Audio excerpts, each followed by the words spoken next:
Dominique, please.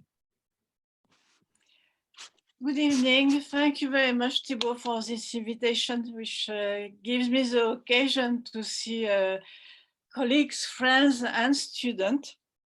So I will not tonight present the production of the workshop because it has been published and I think it's not necessary to do it, but I would like to speak on a different approach to that workshop concerning the site development.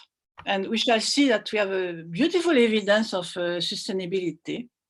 And also I will speak of the daily life and the identity of the potters in the workshop. Let me actually share my screen as I'm making my introduction.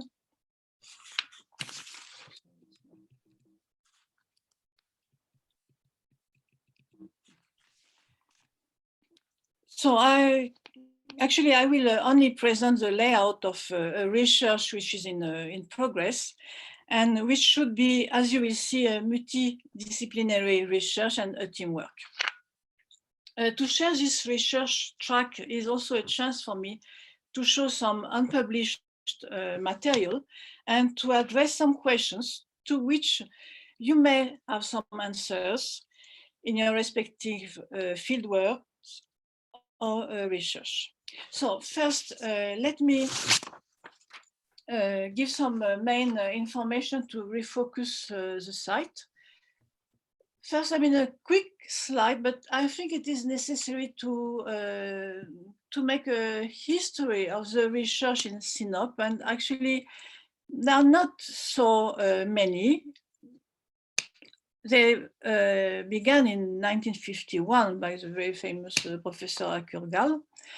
And then there's a big jump. I mean, nothing happened until 94. Then we had the famous the excavation of Professor Yvan Garland. Then the excavation that I did and I will present now. And some survey, which I'm trying to show with my mouse. So I'm in a land survey, underwater survey, and nowadays we have only one excavation in Balat Kilesi, which I will show actually. I will give some slide about it by Gülgün Kurulu from Mimar Sinan University. I think there's a problem with the sound. No? So, and then there is also an excavation by Owen Dunen, but it has stopped in 2017. But the museum is very active and now there are many survey excavation, rescue excavations by the museum. So the site that I'm going to present today, you will see on this map the workshops of amphoras, which has been excavated. The red one as the excavated one, and the green one as a surveyed one. So the one excavated on the peninsula are dated from the classical period. Here is Demirci Roman period that I will present. And these are workshops which are not well preserved and we could only make a survey. So how is Demirci, the workshop that I will present? It's a very big area. It begins here, and these are important. This is important that we have here a freshwater resource. It ends, so you go like this. It ends here where there is a river. But maybe more important, you have here probably a structure which was a possibility for the potters to send at least to Sinope the production. And Sinope is 15 kilometers north of that workshop, and you can see the peninsula from here. So this workshop was self-sufficient. It was a place with clay. I mean, in fact, it is settled on clay, which actually is a problem for excavations.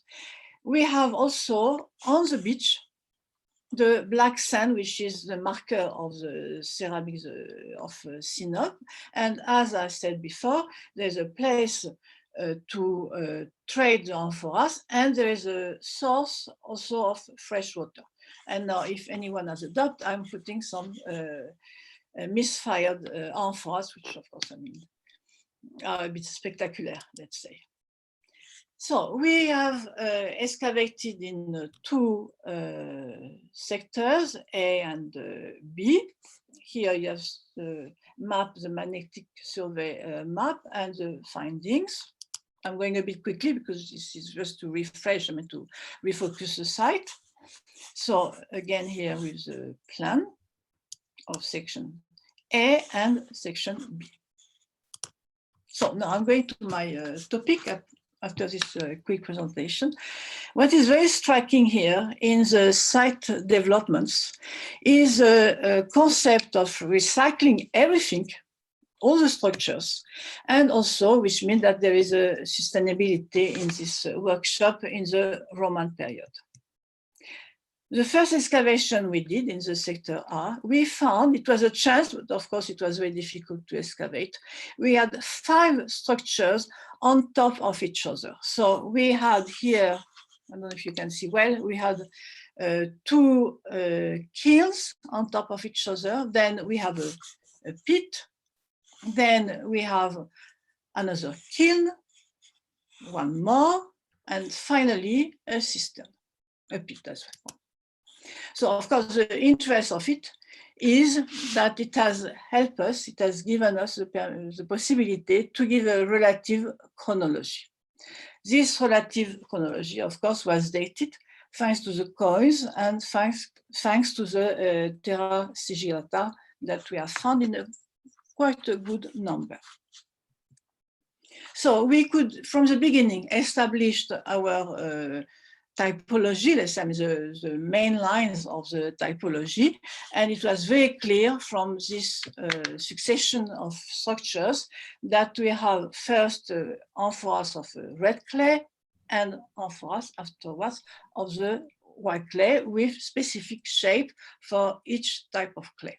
And there are the one of the red clay are dated of the 4th, 5th century AD, and the one of the white clay will be dated of the end of the 5th, 6th, and probably beginning of the 7th century. So I'm showing some example now of the structure. It is very obvious. Every time when a kiln was not used, another kiln was constructed on top of each other. So we have seen in the first example, and then again in some more example here. So we have closed this computer. So this kiln is here. You see a small kiln which was constructed before. And here you have again 3 kilns on top of each other, 1, 2, 3. And this was our chance because this first kiln is older than the previous succession of kilns that I did show you firstly. And it was our chance to find a new type, the type which is the first one produced on that workshop and which is dated of the 2nd, 3rd AD. So thanks to this succession of structures, we have a chronology, but also we understand how the potters were managing, were developing the site, and I will explain afterwards why they were doing that. When we go now to the sector B, we have the same analogy again. Again, we have a kiln here, but before we had one which was existing, and this one is probably the same date of this. But again, I mean, a kiln on top of each other.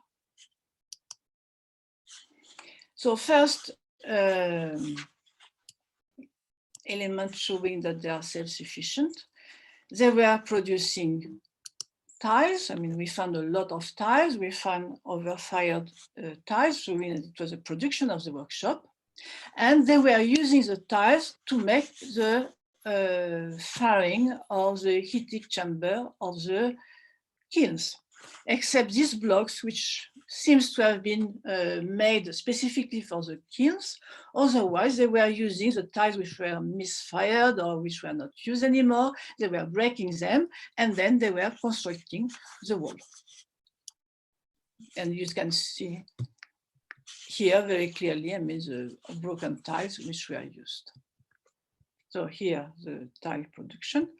I will not insist on that. And then why? I mean, why did they and how did they constructed kilns on top of kilns? So the first reason, which, and maybe the only reason actually, which we can think is that the kiln is the clay, sorry. The clay is keeping the heat very well. So if you have a whole structure in clay, and you put another one on top of each other, and I remind you that everything is buried in the earth, I mean, also to keep the heat. So of course, I mean, having a structure of clay, of terracotta, and one more, it was making sure that the heat will be very easily produced and will be also well kept. So probably it is a reason why they were choosing to construct a kiln on top of each other.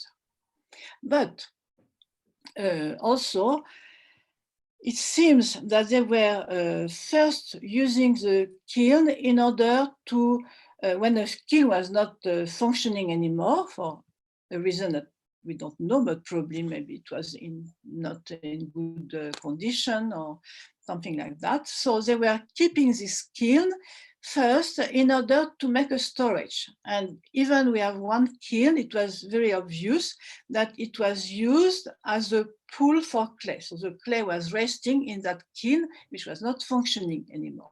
So for that reason, they were breaking the soil of the floor of the firing room. So we don't have any floor in the whole workshop. We never find any. They were destroyed, and then the whole space of the kiln was used for storage. And what is very good for us, they were filling the kiln. Then when it was not used anymore for storage, since the dome of the kiln was still used, so they were just breaking the dome. The dome was falling inside the kiln. They were adding some clay, some vesters from amphorae or ceramic. They were filling the kiln completely, and then they were constructing a new kiln. But this has given us the chance, and I think it's quite rare, and of course I would like to have some confirmation for you. I mean, it seems that it's not very often. The dome was preserved, and we found all the elements of the dome inside. So here you have one example of the kiln when we were excavating, but here you can see the structure of the dome which collapsed inside the kiln. These are the two pillars, and they were still, in fact, in the shape. I mean, they were still, they fell down as they were used. And this is how we understood that the dome were made of so-called tubuli. So we have some closed tubuli, and we have also some, sorry, I went too quickly. So we have some closed tubuli with some support, and this support were found in a very big number in different places of the kiln. So closed tubuli and open tubuli. And then two types of stand, a high and narrow one, and the short and slightly larger one. And they were inside the curve made by the tubuli. We could understand, thanks to the context, that the red clay amphorae were always with a high support, and they were so related with open tubuli, the red amphorae, and the white amphorae were related with short and larger support, relatively larger support, and they were together with closed tubuli. So this schema is the same everywhere. And thanks to it, we have been able to make the reconstitution of the dome, which were made only of this type of tubuli, open or closed according with the date. We also found in the kiln some other piece of the construction, and we have been able to make a complete reconstitution of the structure. And we did a copy, actually, this one, by the student of Bilkent, and this one is in the, this maquette is in the Museum of Sinope. So this was the first point that I wanted to emphasize. I mean, the sustainability of the site. I mean, using and reusing the development, I should say, of the site, using and reusing the same space. And something interesting now for the landscape. In the entrance of the kiln, where the wood, where the fire was done, we found a lot of charcoal, I mean, meters of charcoal. We did some analysis, and it has been possible to understand which trees were used.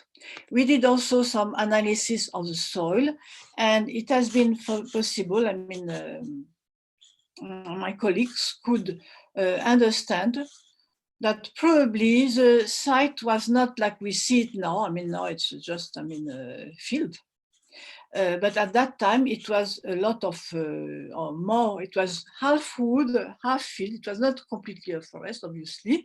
They began to cut wood. It was a must, I mean, to settle this workshop. But I mean, still some trees, I mean, a lot of trees were present, and they were, again, autosufficient because they were taking the trees which were next to the workshop. So now this was, the workshop was, all this space, let's say, all the site, was used as a workshop until the end of the 5th century, beginning of the 6th century, probably. And then some kilns continued to be used as kilns, but some part of the sectors were changed into a press oil or press wine. Since the press stones that you can see here, this one is a different one, but this one, I mean, are the same for wine and for olive oil. We cannot know, I mean, which production it was. There is a possibility, a bigger possibility that it could be oil production, because there is the production of oil in that sector is more known. We have more information about an oil production than a wine production, but probably also it was a wine production in the Sinope area. So in order to make the press industry, they had to level the whole site. And then we see in both sectors, A and B, we see some buildings were constructed. So here I will speak later on that area, especially. This is the one that we have seen the kiln on top of each other. And here, protected by a wall, we have 4 pitoi. So here it is one of the kiln. This is a stone for press on top of the kiln. So it's very clear that this kiln has been filled, leveled, in order to give space to the press industry. Something else that we found next to the wall that I was mentioning, the wall surrounding the pitoi, they use, so again, I mean, they take whatever they have under their hand, and they took some amphorae neck, they put them reverse, and we know that this is a system of vacuum. It's a well-known, we have here a very good one. I mean, we have only a few necks, but I mean, we know that it is a well-known system in order to make a vacuum and to make a drainage. And then the building, like we have seen for the kiln, they have been using the same place where we had a a kiln, then we have a building on top of the kiln. So they didn't try to extend the site. They always stayed in the same limit of the site, probably because it was a convenient place. Also for trade, we have seen that they had a small harbor. So they just level everything. They level everything with stone, river stones, which are the stone probably from the river that I show at the end of the site, the south of the site. And then they take bits and pieces, amphora, ceramic, whatever tiles, whatever they had under the hand, in order to make a layer and to make a drainage. This is the same system everywhere on the two sectors. So it's not a very good photo, I'm sorry, but I mean, at least it shows how they were making they were using the vesters in order to make a drainage around the buildings. And even we have found this one, I didn't find any parallel actually. So these are bodies, feet of amphoras, and they made apparently the soil is, there is a sliding of the soil, but maybe it's a modern, probably it's a modern phenomenon, but maybe it was the same and they tried to make a kind of limit, but it was very well designed on purpose, obviously, with the feet of this so-called carrot amphora dated of the 6th century, end of 5th century AD. So here, this is a building. We see that it is not the building when the site was abandoned. It was not existing anymore because we have here canalization. So I'm again using the same space many times. And this building, of course, is what we found in the building when they did level the building in order to make the canalization. Of course, it was very interesting to see that we have a layer very dense of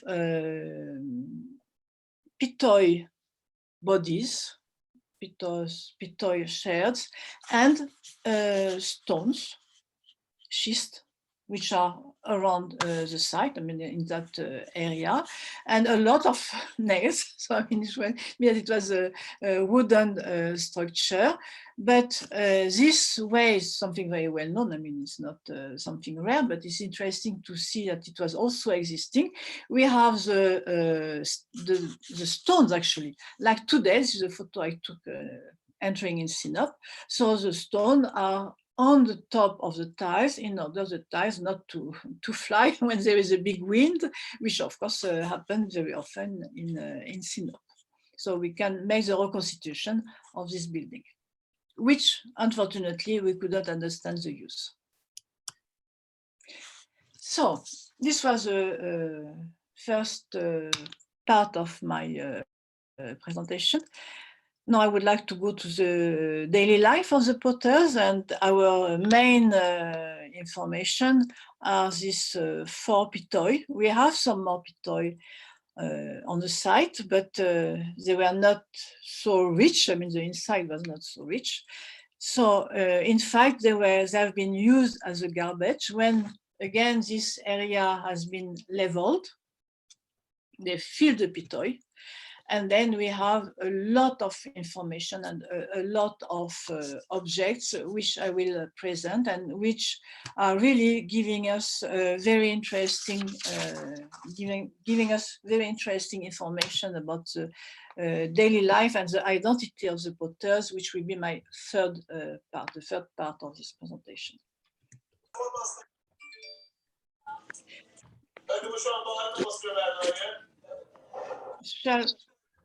So we are here on the site. So this is a sector A, the one I did show before. So these 4 pitoi are here. So we have a plan. And here are the pitoi. And of course, I have already presented this pitoi and also there's a publication, but I would like to present it now because I would be very happy if any of you had has a parallel. It's very specific. These are the pitoi in, sorry again, these are the pitoi in the Museum of Sinope. Fortunately, it was broken.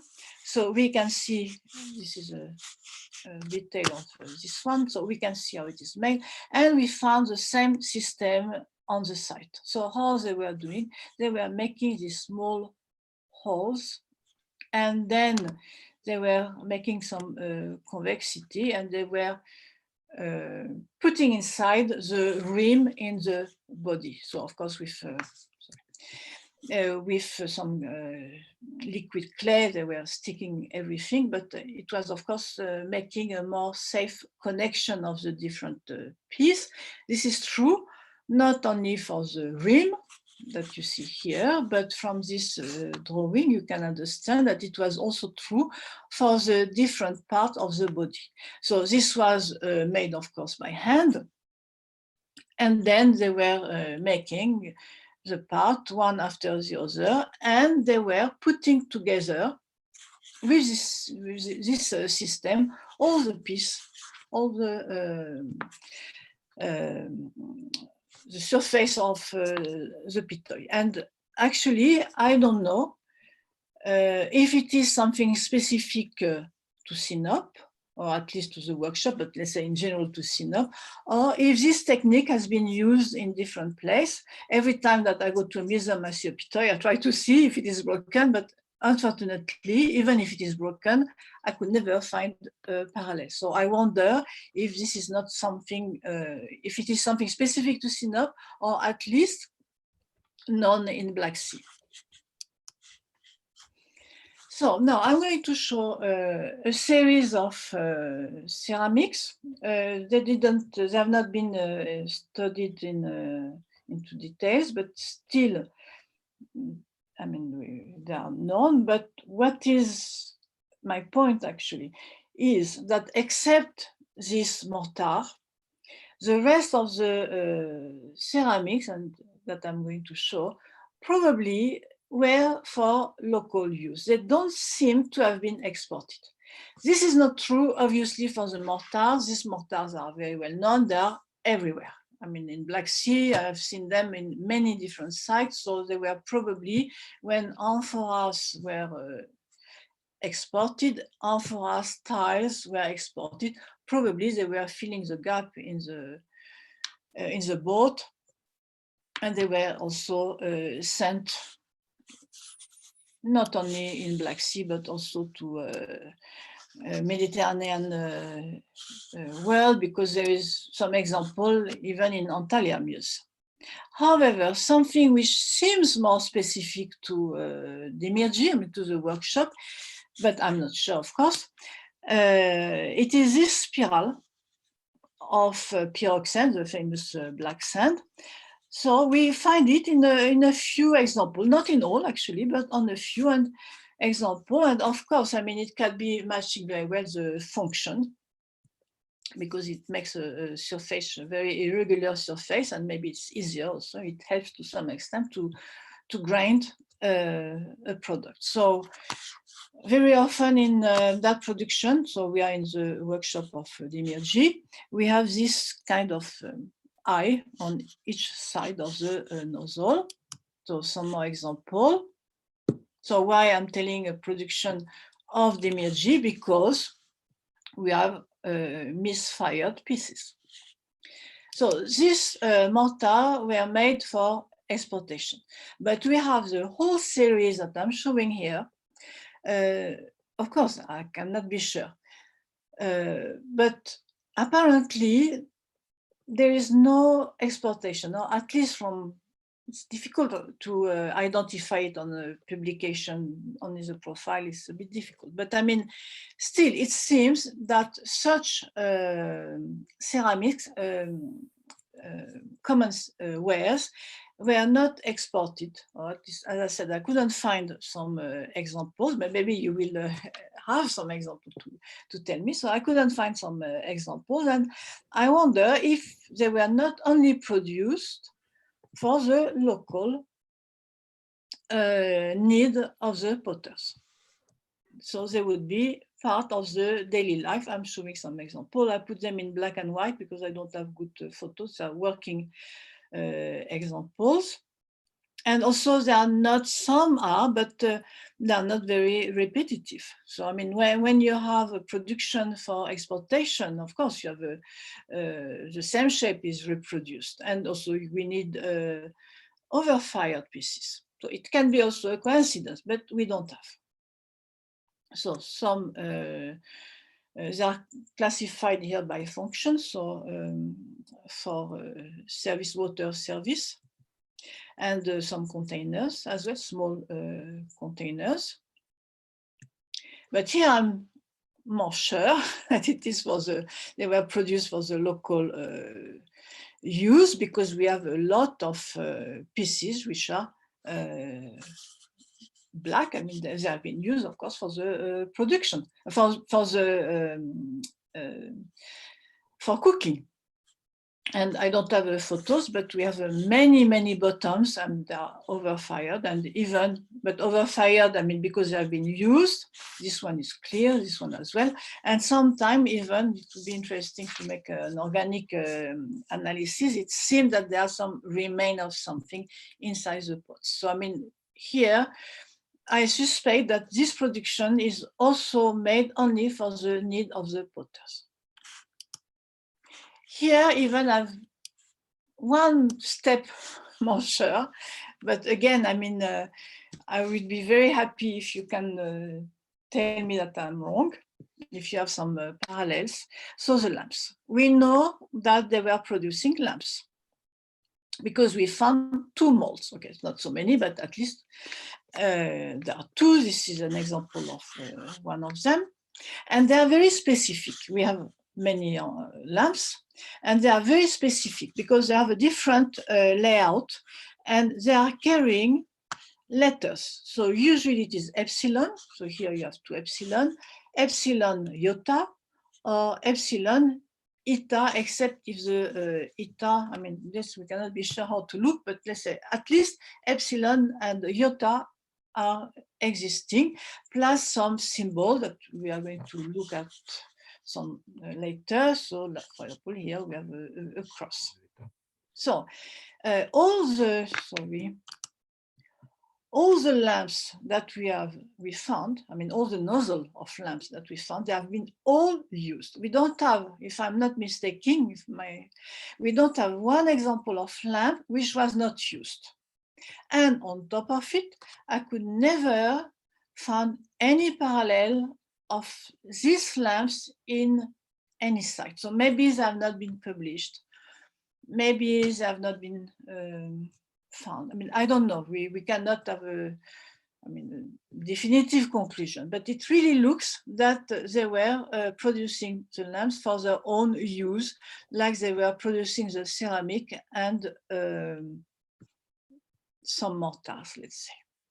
On top of it, I would add that they were also using lamps which were exported. So these lamps that you see on the down part, they are not local made.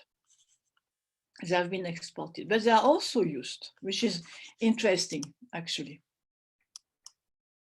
And I'm showing this one used as well, but it's difficult to see. I mean, even when you have it in hand, it's difficult to identify. But in fact, if you follow my arrow, here there is a rabbit, and here there is a dog with running after the rabbit. So I mean, it's an interesting, the mold probably was not very good. This is why we don't see very well. But I mean, they even had some sophisticated lamps, but used. So here my point, and I will develop it later on with amphoras.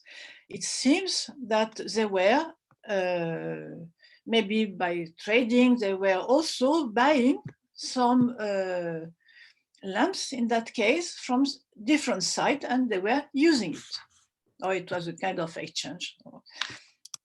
And this is absolutely not something that I know, but I mean, still, it may be interesting to show it. We found, and mainly in the Pitoy, a lot of bronze And we have this fibula, and we have these keys. So, I mean, there is quite a rich material, and of course, these were used on the site. They were not obviously produced there. So this is for the daily life, and within the daily life, I would like to speak of the diet. So we have found quite a few fish hooks, which is not a surprise because you know that Sinope is a place for fish, and we have found this, but we have maybe 20. This strange object that we related with a fish net, but actually it's a guess. We don't have any parallel. And so I put them here because our hypothesis is that it is related with the fishing. And again, I would like to have, if you have any parallel to say. So they were living from fishing, and Ovendunen, I mentioned the excavations that he has been doing until 2017, and also in the excavations which are next to the fortress. I mean, he has excavated a space next to the wall, and with some houses or small settlement, and he found also some fish hooks, which, as I said, is not a surprise. And as you probably know, Sinope was the best place to find the pelamides, which I assume are the palamut today, today in Turkey. And as a small joke, I put here the way of cooking the pelamides, which I didn't try, but it's an information. So diet also, we have, this is, I mean, interesting. We have these tiles, so they were drying. We said that there is a production of tiles, and the animal which has been walking on it has been identified. So we have a goat here, and we have a pig here, and also we have a huge quantity of bones, and I hope that these bones will be studied in the near future. I mean, if we go on with this project of daily life in the workshop, of course, it's necessary to study the bones. And then we shall have there also some boar defense. I mean, we shall have a very good information about the diet in the workshop if we can make this research. So now let us, if you eat, you have to drink. So let us look what they were using for the wine or the olive oil, actually. So no big surprise. They were using the local amphoras. You may ask me, how do I know if they were using these amphoras? I don't have a very clear proof, obviously, but let's say when we find a complete amphora, which doesn't seem to have been misfired and still in a good condition, we can assume that they were used, and we have one here and we have this one. So probably, of course, they were consuming this, but we have amphoras from other productions. So like the lamps, they were buying some, or they were exchanging, that cannot go into details, but I mean, they were using some amphora or drinking some wine, let's say, from different areas. So we have Colchian amphora. Colchian amphoras are very, very usual in Sinope. I mean, obviously, it was a very close relation with Colchis, but we have even these amphoras in the workshop. So we have, and on the duration. So the one on the top are, let's say, 2nd century AD. But this one will be between 4th and 7th century AD. We have also, but there are not many, but still, I mean, it's interesting to mention them. We have some amphoras of the Dressel 424. We have the famous late Roman 2, 3, of a later period.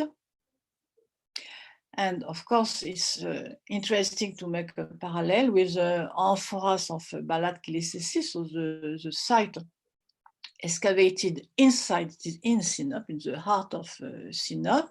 It has been a Roman bath. The Roman bath has been abandoned in probably 4th century AD. Then we have a first church, a second church, and a third one, which was a monastery. So it's a general view. Let us look at the amphoras. So we find, not a surprise, local wares, local amphoras, which were used in the bath. This is the level of the bath, which were used in the bath. So we have this one from the workshop. We have also some here amphorae. So this is the workshop. And here we have amphorae from Heraclea Pontica. But we have also, so of course I put the one which are interesting for us, we have more, but we have amphoras, I mean Dressel 24 as well, late Roman 2 and late Roman 3, and Colchian amphoras. So we have the same distribution of amphoras in Balat Kilesesi, consumption site. We have the same amphoras in the workshop of Demirci, which were used for the consumption of the potters as well. And now I will finish this presentation. I think I'm still on time. I will finish with the identity of the potters. So if you remember at the beginning when I was speaking of the dome and the way that the kilns were filled, I mentioned the high support related with the red clay amphoras. So I'm showing some example with a name. So especially this one, this is the same support. So we will date him also from the context 4th century AD. So we have two crystograms, but we have also Eudo. Actually, there are 6 with Eudo and 1 with Eudu. They have been studied by John Fossé, and John Fossé considered that this would be the name of Eudoros, or maybe Eudorides, but more probably Eudoros. And this name of Eudoros, I mean Greek, they were Greek, potters were Greek, and these potters, actually, I mean, this name of Eudoros is known in the Black Sea. I mean, there are some Eudoros, according to this publication we did with John Fossé, there are some examples, and maybe more now, but at that time it was example in Olbia, Gorgipia, and Amissos, very close by Sinope, Amissos, Samsun. Today. We have also, the photo is very bad, I'm sorry about that. I don't have anyone better, but we have also a funerary stele, which has been reused in the building.